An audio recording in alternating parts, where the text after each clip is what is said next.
الحمد للہ رب العالمین۔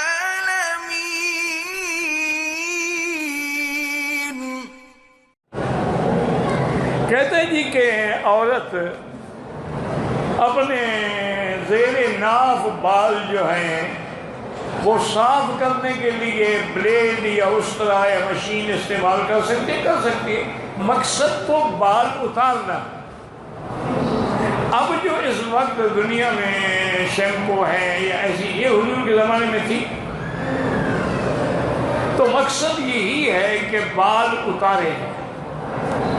اصل تو فقہا نے یہ لکھا ہے کہ اگر عورت بچپن سے جب بال نکلنے شروع ہوں اس وقت سے ان کو کھینچنا شروع کر دینا، پھر نکلیں گے بھی نہیں اور تکلیف بھی نہیں ہوگی۔ جیسے دیکھیں نا لوگ اپنا اس سے نوچنے سے بال یہاں سے نوچتے ہیں تو ابتدا میں تکلیف ہوگی لیکن بعد میں کوئی تکلیف نہیں ہے۔ اصل تو وہ ہے صاف کرنے کا طریقہ، لیکن اب مقصد صاف کرنا، چاہے وہ کوئی لوشن استعمال کر لے، کوئی پاؤڈر استعمال کر لے یا بلیڈ استعمال کر لے، سب جائز۔ حجامہ جو ہے نا جی بالکل یہ سنت ہے، حضور صلی اللہ علیہ وسلم نے بھی حجامہ کرائی ہے۔ اب وہ حجامہ کرنے والے حضرات جو ہیں، اب یہاں تو ماشاءاللہ بڑے بڑے مراکز کھل گئے ہیں حجامہ کے، تو جب آپ ان کے پاس جائیں گے تو آپ کو بتائیں گے، کیونکہ وہ چاند کی ایک حساب ہے کہ چاند اگر ابتدا میں ہو تو خون جو ہے وہ زیادہ جوش مارتا ہے، اور اگر انتہا میں ہو تو اس کے اندر بھی کمی آتی، اسی حساب سے پھر وہ حجامہ کریں گے، اور یہ بھی آپ بتائیں گے کہ آپ کس وجہ سے حجامہ کرا رہے ہیں۔ بہرحال حجامہ سنت ہے اور بڑا نافع علاج ہے۔ بہرحال اگر بسترے پر بچے نے پیشاب پخانہ کر دیا، لازمی بات ہے کہ اس کو دھوئیں۔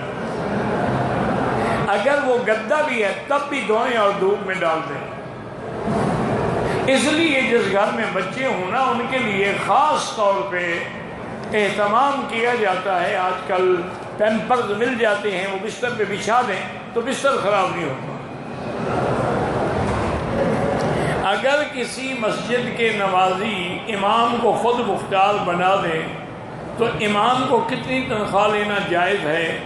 بالکل وہ بتا سکتا ہے کہ میں اتنی تنخواہ لوں گا، اتنا میرے اخراجات ہیں۔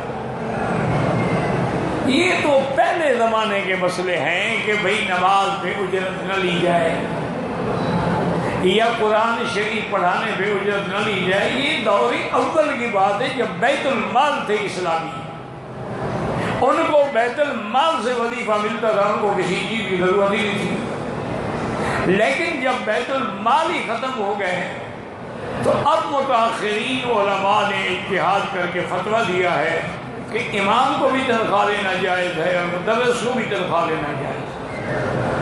باقی سب کے حالات ہیں اور اس کے مقام پر ہے۔ ایک آدمی مطلقاً تھوڑا سا پڑھا ہوا ہے، ایک آدمی عالم ہے، فاضل ہے، اور درس بھی دے گا، نمازیں بھی پڑھائے گا، تو اس کی تنخواہ زیادہ، یعنی اتنا تو دینا وہ کسی کا محتاج نہ رہے۔